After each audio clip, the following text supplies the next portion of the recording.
ancianos y su servidor hemos estado trabajando en alguna temática que tiene el único propósito y el único objetivo precisamente de recordar una vez más conceptos, principios que están sólidamente establecidos en la palabra. En cierta ocasión, el Señor, hablando al profeta Oseas, le dijo: mi pueblo por falta de conocimiento pereció. Y saben ustedes que en nuestros días sucede una condición que parece paradójica. Hoy hay todo tipo de información a nuestro alcance. Hoy, con solo oprimir una tecla, tú conoces la historia, las noticias de todas partes del planeta. Pero por increíble que parezca, es precisamente esa misma tecnología la que pareciera que nos está afectando. Porque lo que la Biblia presenta parece que ya no es tan importante en los hogares o en la vida de muchos de nosotros. Porque ese espíritu de diligente oración, escudriñamiento de la palabra, el hecho de pasar tiempo a solas con Jesús, invertir parte de nuestro día para estar a solas con Él, ese encuentro personal que debiera de existir entre nosotros y el Señor, parece que cada vez más y más se va diluyendo.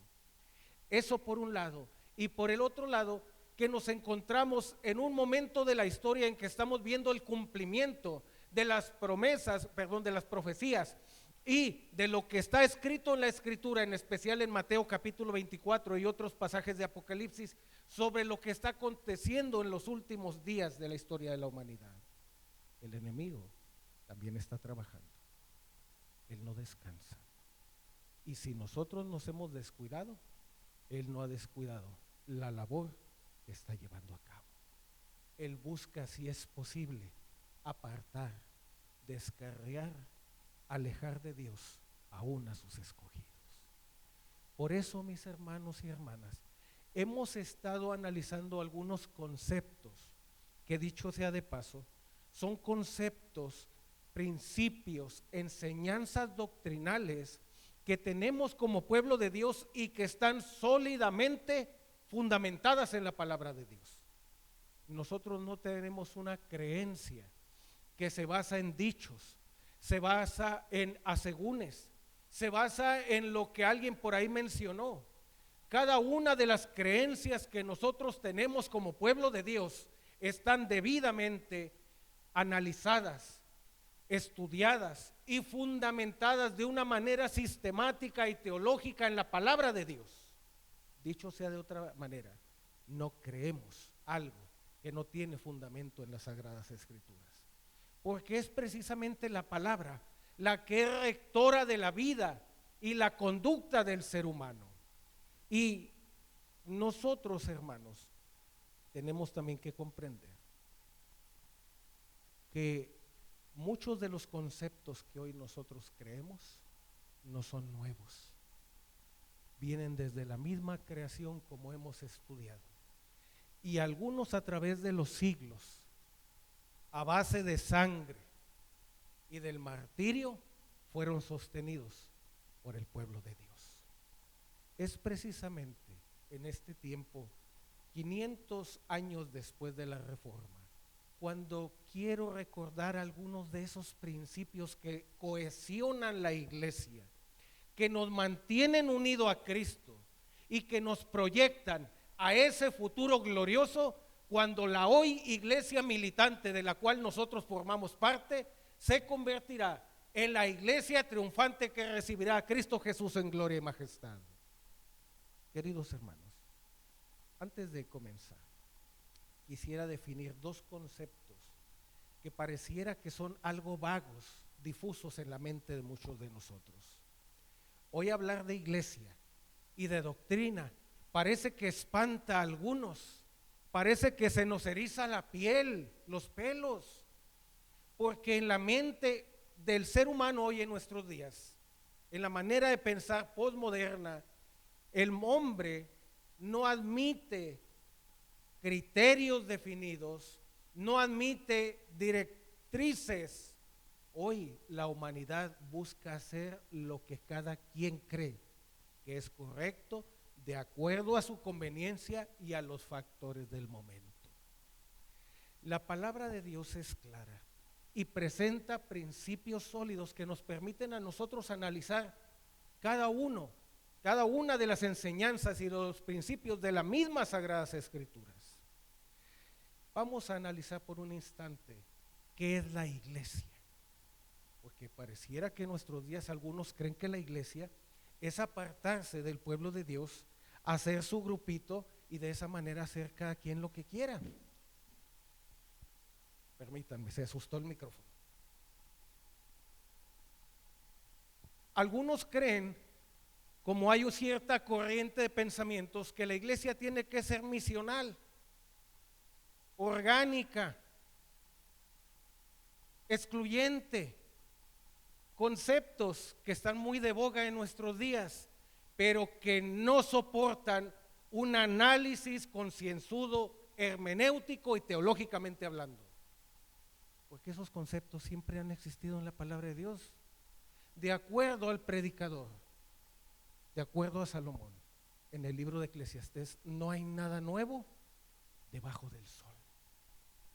Simplemente pareciera que son modas de pensamiento que van y vienen, y a veces nos entrampamos en ciertos conceptos que creemos que son correctos y no nos damos cuenta que estamos siendo entrampados en una manera de pensar que, creyendo que vamos en el camino correcto, nos empezamos a desviar. Queridos, la iglesia fue constituida por nuestro Señor Jesucristo, no por hombre alguno, y Él le dio forma. Pero yendo un poco más atrás del tiempo de Jesús, de acuerdo a las Sagradas Escrituras, en Hechos capítulo 7, versículo 38, Pablo hace un análisis, no teológico, pero lo toma como una referencia que es importante hoy para nosotros, porque de acuerdo a la palabra eclesia, que no es más que una palabra que traducida del griego significa asamblea de llamados fuera, según Pablo, este tipo de actividades inició desde el Sinaí, cuando Dios sacó al pueblo y lo lleva al Sinaí para darle instrucciones, para educarlo, para instruirlo en una manera en la cual ellos debían de vivir o de mantenerse, de tal forma que los principios que ellos vivirían y sostendrían sería la mejor predicación y el mejor testimonio a las demás naciones que les rodearían. La Biblia coincide con este concepto. De acuerdo a Génesis capítulo 12, Abraham fue llamado a salir de Ur de los Caldeos. Éxodo 12 también afirma que Israel fue llamado a salir fuera de Egipto. Hechos capítulo 15 también refiere, hablando sobre el tópico, que los gentiles fueron llamados a salir fuera del paganismo.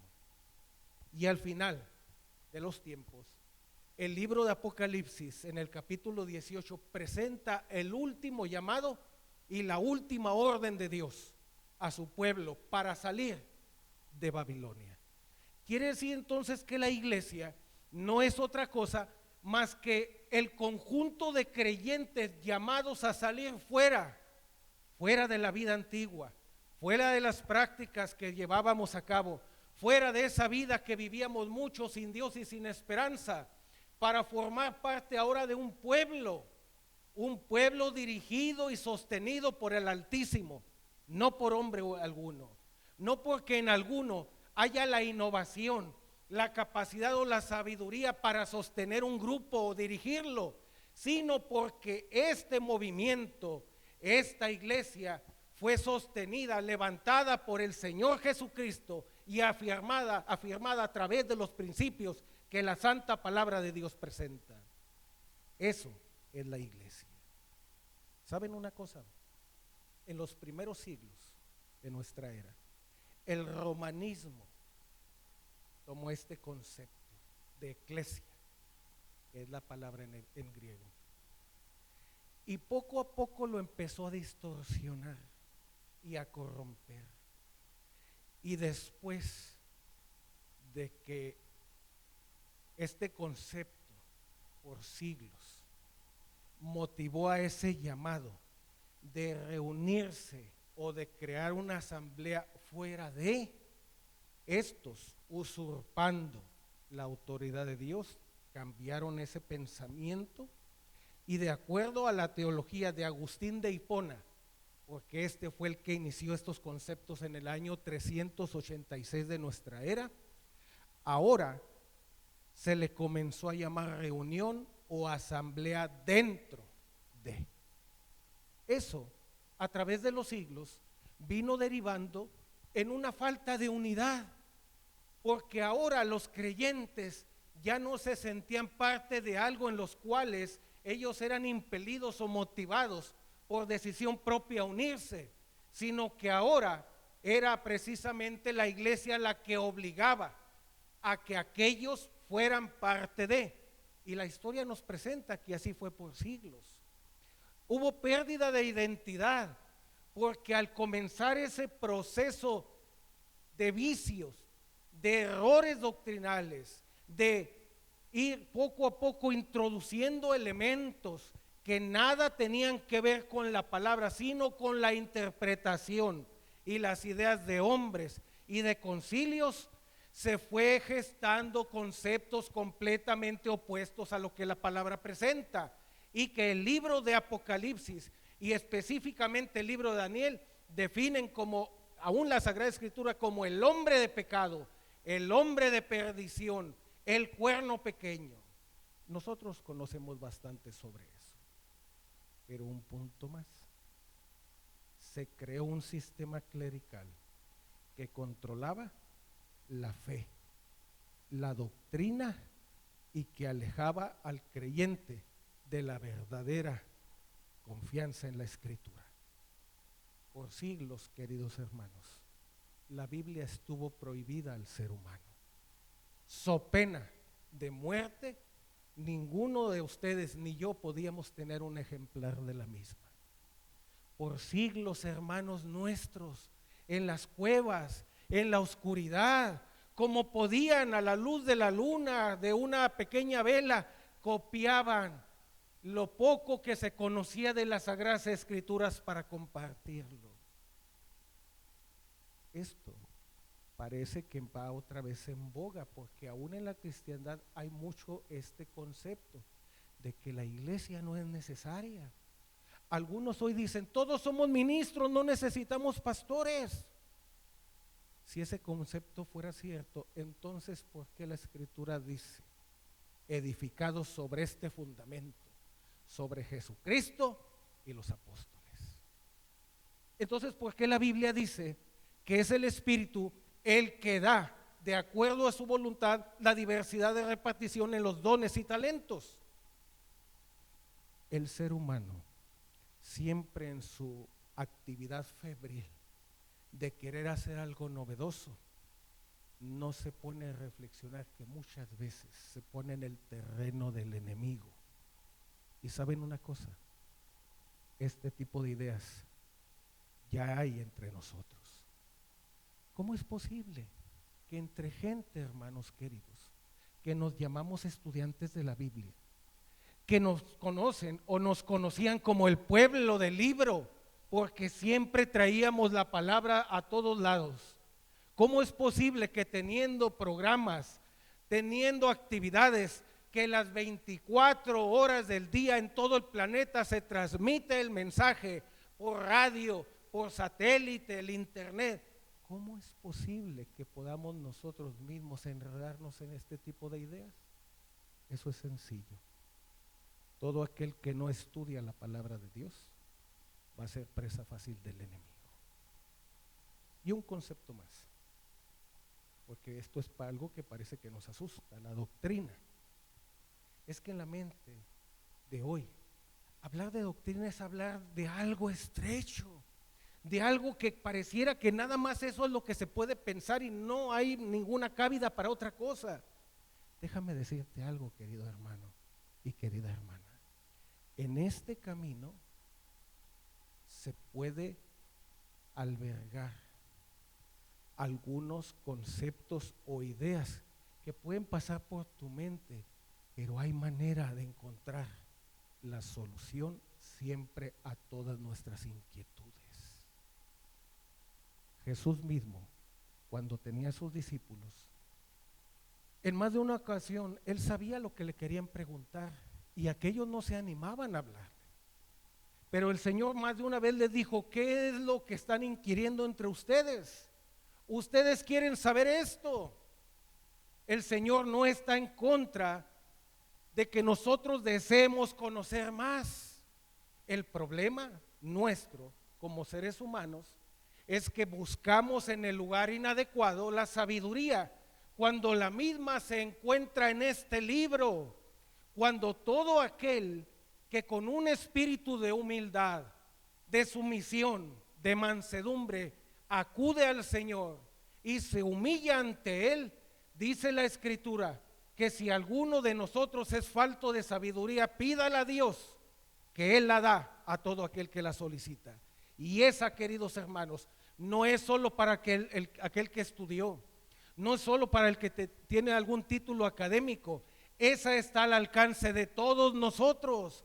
Por eso es que en ocasión de la segunda venida del Señor, su pueblo será integrado por todos aquellos que estuvieron escuchando su voz, que se sometieron a la autoridad divina, pero que también le reconocieron como la fuente de sabiduría y de conocimiento y abrevaron de él. No tenemos necesidad, queridos, de andar buscando en lugares donde no estamos preparados la mayoría para buscar la verdad. Cierto es que hoy está al alcance de nosotros en cualquier celular, en cualquier aparato electrónico, todo tipo de información, queridos y queridas. Pero así como vamos a un basurero y en el basurero encontramos todo tipo de cosas, puede haber alguna cosa útil y buena, práctica, que podamos utilizar todavía, sí, pero la mayor parte, ¿qué es? Es lo mismo que encontramos ahora.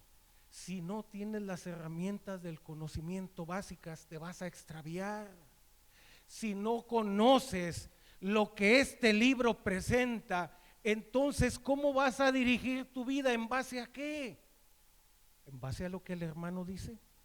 ¿En base a lo que la hermana presenta? ¿En base a algún video que te están enviando? Queridos, rechaza todo lo que no se pueda sostener con un así ha dicho el Señor. Porque este negocio, que es la iglesia, no es otra cosa más que el camino que el Señor ha dispuesto para que tú y yo crezcamos en sabiduría y en conocimiento y alcancemos la salvación cuando Él vendrá en gloria y majestad. Según el diccionario enciclopédico de Biblia y teología, la palabra lekaj, que es un vocablo hebreo, se traduce por enseñanza en el Antiguo Testamento. En el Nuevo Testamento hay dos vocablos: didascalía, que se puede traducir como el acto de enseñar, y didaje, como la enseñanza o lo que se enseña. Entonces nosotros podemos comprender que la doctrina no es otra cosa más que la enseñanza, más que la transmisión del conocimiento. Y hay dos maneras, de una manera activa y de una manera pasiva. Por el tiempo no alcanzaremos a abarcar todo, pero si alguno lo quiere anotar y quieren ver esa manera activa de presentar el mensaje, bien pueden tomar Romanos capítulo 15 versículo 4. Y en la manera pasiva de instrucción la encontramos en Mateo 15:9. En sus hogares, medítenlo, recuerden, no crean lo que dice Benjamín, no crean lo que dice Ángel, lo que dice Cerrato, lo que dice cualquier evangelista, ¿sí? No crean la palabra de hombre alguno que no tenga un así ha dicho el Señor. Yo no acepto la palabra de ningún ser humano, por doctor, por administrador, por dirigente, que no pueda ser sostenida con una sí ha dicho el Señor. Esa será la única salvaguarda que nos sostendrá en medio de los ataques del enemigo, queridos hermanos. Y es lo que hemos pretendido esta semana con mis hermanos ancianos.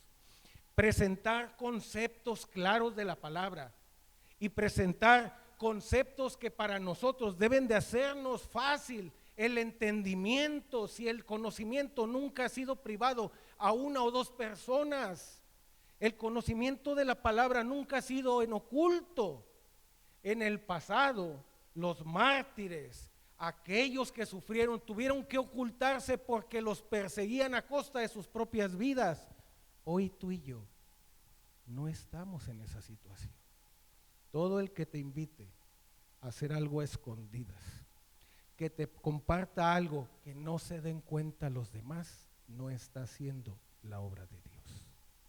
Y dicho sea de paso, la iglesia está constituida de tal manera que hay una autoridad, no para manipular a nadie, queridos, sino para apoyar a la iglesia en todos los sentidos. Y con mis hermanos ancianos puedo decirles que si alguien tiene alguna duda, si alguien no tiene claro algún concepto, aquí estamos para servirles, porque la Biblia no es de interpretación individualista de nadie. La palabra es para todos y estamos aquí para apoyar a cada uno de ustedes en todo tipo de necesidades, pero siempre sostenidos en algo, y ese algo es la palabra de Dios. Comprendemos entonces, hermanos, que la doctrina o la didaje, como sería la expresión en hebreo, cristiana, no se puede entender como una simple teoría, como un conjunto de proposiciones articuladas para controlar la fe. No es una mera enseñanza relacionada con ciertas interpretaciones de la Biblia, más bien ella aparece como un poder de transformación y de curación para el ser humano, porque la enseñanza de Cristo es la que redime, porque la enseñanza del Señor es la que transforma, porque es su enseñanza, su doctrina, la que el pueblo de Dios ha sostenido a través de las edades y tiene que seguir siendo sostenida en medio de un mundo que va al caos, que va a la desesperación. Nosotros, queridos, podemos comprender que la doctrina sirve a la transformación del hombre. En ese sentido, debe entenderse la enseñanza de Cristo. Y voy a invitarles a segunda de Juan versículo 9. Es un solo capítulo. Segunda de Juan 9, para que meditemos brevemente en esta declaración. Segunda de Juan 9. Dice así: cualquiera que se extravía y no persevera, fíjense bien lo que dice la Biblia, ¿en la enseñanza de quién? En la doctrina, dicen algunas versiones. En la enseñanza, dicen otras, de Cristo, no tiene a Dios. Pero el que persevera en la enseñanza de Cristo, sí tiene al Padre y al Hijo. No hay necesidad de dar más explicación. La Biblia es clara, queridos hermanos. Con esto en mente, quiero repasar esos 5 conceptos que vienen de la Reforma medieval, que fueron conceptos que se sostuvieron y se forjaron con la palabra de Dios en medio de la sangre y en la vida de aquellos que fueron martirizados. 5 principios vienen desde aquel tiempo, y dicho sea de paso, nosotros no tenemos una doctrina cerrada, tenemos 28 creencias. La diferencia entre una creencia y una doctrina, humanamente hablando, es que una doctrina define y tiene límites, una creencia se puede ampliar.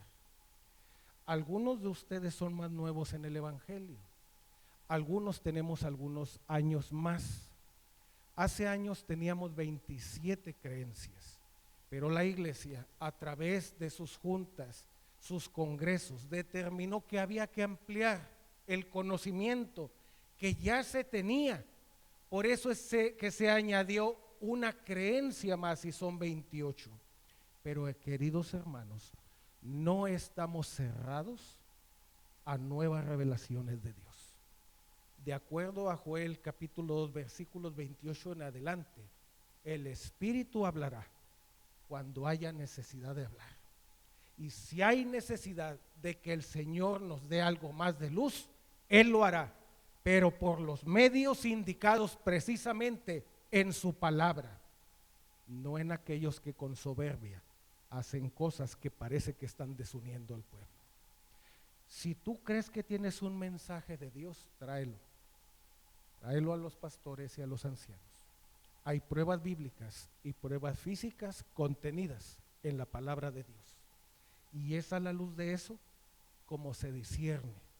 Es a la luz de ese filtro que nos enseña que solo la Biblia es quien puede darnos la sabiduría. 5 principios que vienen de la Reforma, y voy a tratar, hermanos, en breves minutos de tocarlos. Son muy amplios. En alguna otra ocasión probablemente habrá oportunidad que podamos disertarlos o analizarlos, pero son principios que subsisten hasta nuestros días.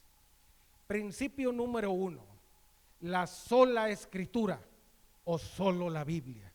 Por siglos el ser humano ideó conceptos, principios, ideas y formuló todo tipo de pensamientos de tal manera que los principios y las enseñanzas de Cristo se pervirtieron. Por eso es que con el pasar de los siglos, algo que era clarísimo en la Biblia, el ser humano ya no lo comprendía. Por eso es que por siglos la Biblia fue escondida, hizo pena de muerte, nadie la podía leer. Es claro, el enemigo era quien estaba trabajando detrás de la iglesia popular, porque todo aquel que llega al conocimiento de la palabra recibe luz. La Biblia es un libro que la sola lectura hace una impresión y un cambio en el ser humano que trae cambios profundos, y en verdad somos humildes y receptivos a la autoridad de la misma. De aquel tiempo viene ese principio, solo la Biblia, queridos. Vamos a Gálatas capítulo 1, versículos 6 y 10. Gálatas capítulo 1, versículos 6 al 10. ¿Lo tienen? Dice así: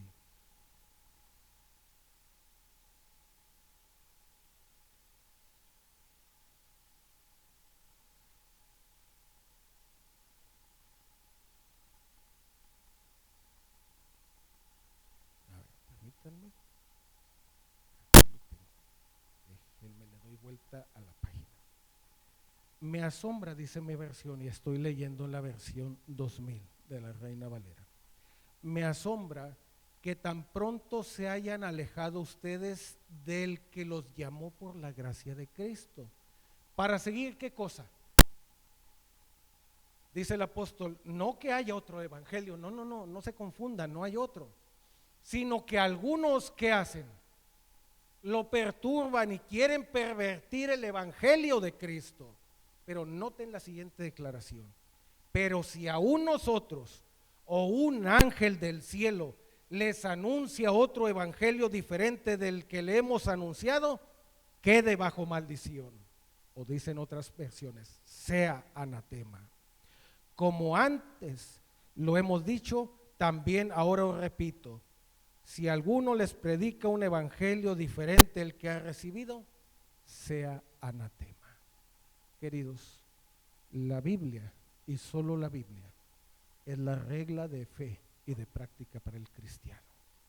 Este testamento, que contiene 66 libros, 39 en el Antiguo Testamento y 27 en el Nuevo, es la máxima revelación que nosotros tenemos del carácter de Dios, de sus valores, de sus principios y de sus propósitos. Si alguien te presenta algo que menoscabe la autoridad de la Biblia, recházalo en el nombre de Dios. En nuestros días hay muchas creencias aún en el medio religioso, de ahí lo importante de conocer la palabra. Hoy Hay quienes dicen que lo que es más importante no es este libro, sino la relación. Y yo te pregunto a ti, ¿y cómo voy a conocer a ese individuo si no es precisamente por el libro? ¿Cómo te animaste a casarte con tu esposo o tu esposa? ¿No le trataste? ¿No le conociste primero? ¿No noviaste? ¿No te diste cuenta si había algo afín? ¿Algunos gustos que pareciera como que concordábamos? ¿Te diste cuenta de sus defectos, pero analizaste y viste que eran situaciones que se podían manejar? La otra persona de igual manera. La relación con Cristo es igual. ¿Cómo lo conocemos a él? A través precisamente de la palabra y a través de su estudio y la oración. Nadie se engaña en un juego de palabras. No es la relación más importante que la palabra. La Biblia presenta las palabras directas de Jesús: mirad a mí y ser salvos todos los términos de la tierra. También él dijo: esta es la vida eterna, que te conozcan a ti, el único Dios verdadero, y a Jesucristo, al cual has enviado. Pero el apóstol también afirma que la fe viene por el oír. ¿Y el oír qué cosa? Queridos, estamos viviendo ya tiempos peligrosos y tiempos en los cuales no puedes creer todo lo que cualquier persona diga o te comparta. Fíltralo a través de la palabra. Y si no hay una "si ha dicho el Señor", si es "yo creo", si es "yo pienso", recházalo en el nombre de Dios, porque el ser humano no te salva. El que salva es Cristo, y aquel que nos salvó nos ha dado este libro como un manual para conocerlo. 4 conceptos más que tocamos simplemente de pasada. Solo Cristo, concepto que viene también de la Reforma. No hay otro nombre debajo de los cielos en el cual podamos ser salvos nosotros. Solo la gracia, solo a través de los méritos de Cristo es que somos salvos. La salvación es un don inmerecido. Podemos vestirnos como cristianos, hablar como cristianos, hacer ademanes como cristianos, pero lo que en verdad nos salva es algo que está fuera de nosotros: Cristo Jesús y su gracia, que no es otra cosa más que la oportunidad de alcanzar la victoria por medio de su sacrificio en la cruz del Calvario y por medio de ese proceso transformador y santificador que el Espíritu hace cada día en nuestras vidas. Número 4, solo la fe. La salvación solo se recibe cuando colocamos completamente nuestra fe en aquel que murió por nosotros. No es por nuestras obras, hermano, no. Nadie nos salvamos por guardar algo, pero sí nos condenamos por eso. Fíjense bien, el Señor no va a condenar a nadie que no haya conocido o haya tenido tanta luz, pero los que un día le conocieron somos deudores, más deudores delante de Dios por el conocimiento que ahora nosotros tenemos. Si ahora conocemos lo que antes desconocíamos, eso nos pone en 2 posiciones. Por un lado, una posición privilegiada porque le conocemos más a Él, pero por el otro lado, Él espera que sus principios también sean puestos en alto. Los principios de Dios, queridos, no se enseñan dentro de estas 4 paredes. Los principios de Dios se presentan al mundo entero en nuestro diario vivir. Y último punto de la Reforma: soli Deo gloria, o solo la gloria a Dios. El propósito de la salvación que nosotros recibimos es glorificar a Dios, porque esto pone de manifiesto las excelencias o las virtudes de su carácter. Y lo dice la Escritura en Efesios 1, 4 al 6, que el propósito de la salvación es que nosotros le exaltemos a Él, porque es digno de toda gloria y de toda adoración. Termino con estas 2 declaraciones.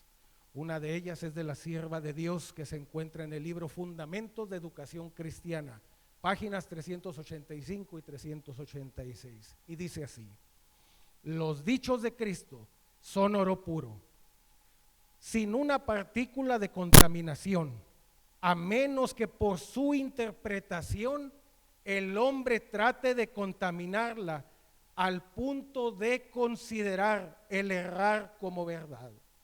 A los que han recibido conceptos errados de la palabra, pero al investigar en las Escrituras, ponen su mayor esfuerzo en obtener la sustancia de la verdad que contiene, el Espíritu Santo abrirá sus ojos a la comprensión de los mensajes de la Escritura, y entonces la verdad de la palabra será para ellos como una nueva revelación. ¿Quieres conocer la verdad? No te bases en el dicho del hombre. No veas información que es muy subjetiva. Ve a este libro. Aquí está la verdad. Un día dijo el Señor: yo soy el camino, la verdad y la vida. Y un día le dijo a aquellos que enseñaban, y de una manera equivocada: escudriñen la Escritura, porque en ella ustedes creen que tienen qué cosa, pero ellas son las que dan testimonio de quién.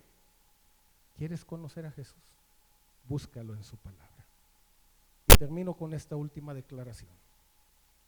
El discurso de Martín Lutero ante la Dieta de Worms, del 18 de abril de 1521, hace casi 501 años. A menos que se me convenza con las Escrituras y la mera razón, no acepto la autoridad de papas y concilios, pues se han contradicho entre sí. Mi conciencia es cautiva de la palabra de Dios. No puedo retractarme y no me retractaré de nada, pues ir en contra de la conciencia no es justo ni es seguro. Dios me ayude. Amén. Queridos hermanos, en esta hora, al concluir nuestra semana de oración, yo te desafío a ti, como miembro de este pueblo, como hijo de Dios, a sostener los principios de su palabra por encima de cualquier idea o pensamiento humano, a mantener la unidad como leímos en la lectura bíblica. Y esa unidad no es producto nuestro, no nace en ti y en mí.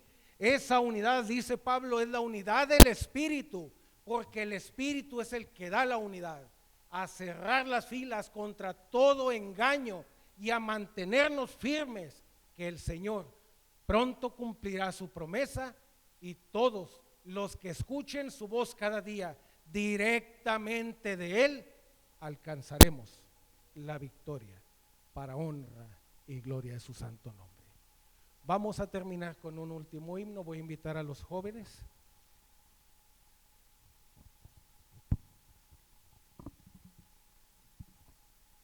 Sí, muchas gracias, hermano Benjamín. Vamos a terminar con el himno 416.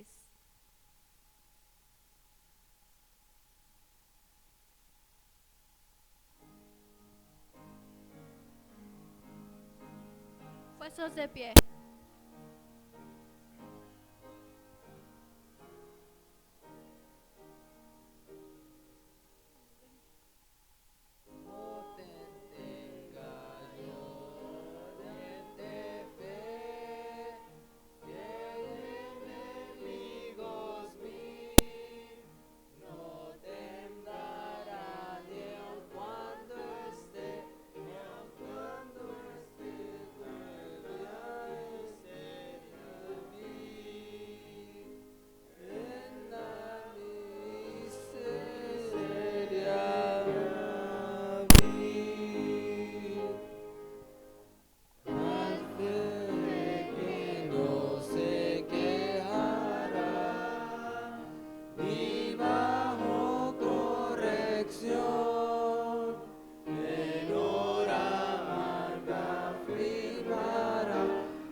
Dios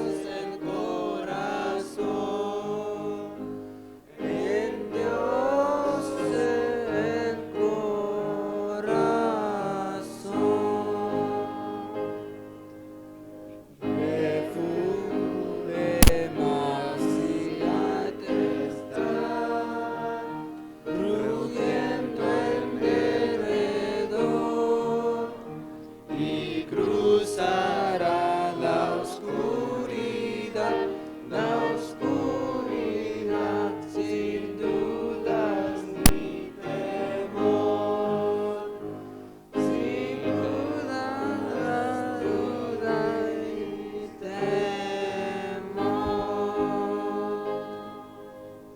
Oh, dame a mí, Señor, la fe, y venga bien o mal, estando aquí gustar podré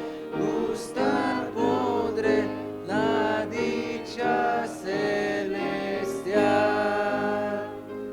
la dicha celestial.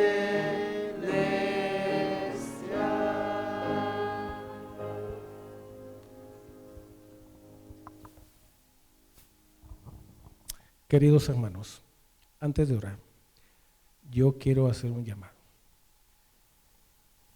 ¿Te gustaría pedirle al Señor que tengamos esa clase de fe? Que se sostenga en medio de cualquier adversidad.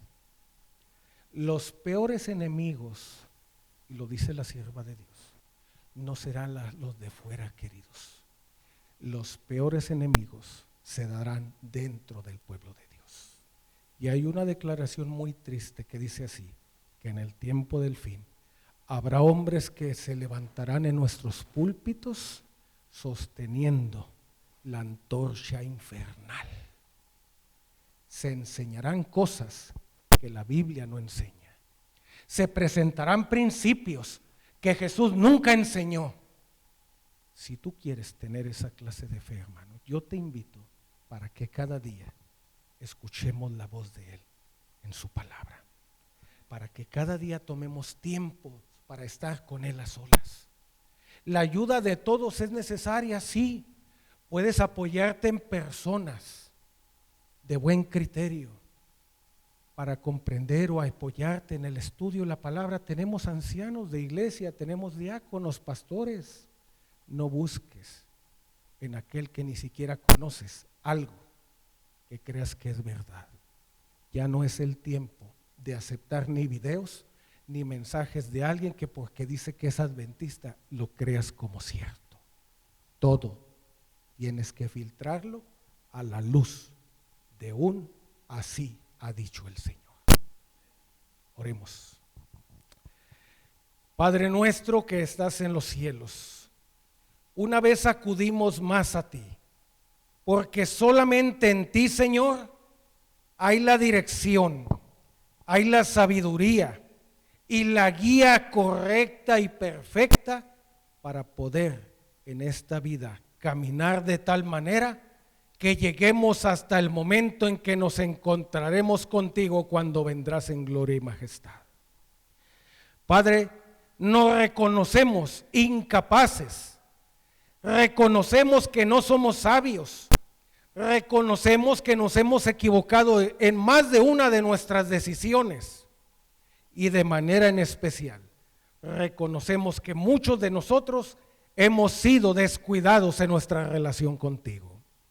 Queremos reiniciar esa relación contigo, pero iniciarla o reiniciarla como marca tu palabra, no en base a los dichos o videos o asegúnes del ser humano, en base a lo que dice la Escritura, con fundamento en una así ha dicho el Jehová, con fundamento en la enseñanza tuya, Señor, y la de los apóstoles, no en las creencias de moda o de actualidad.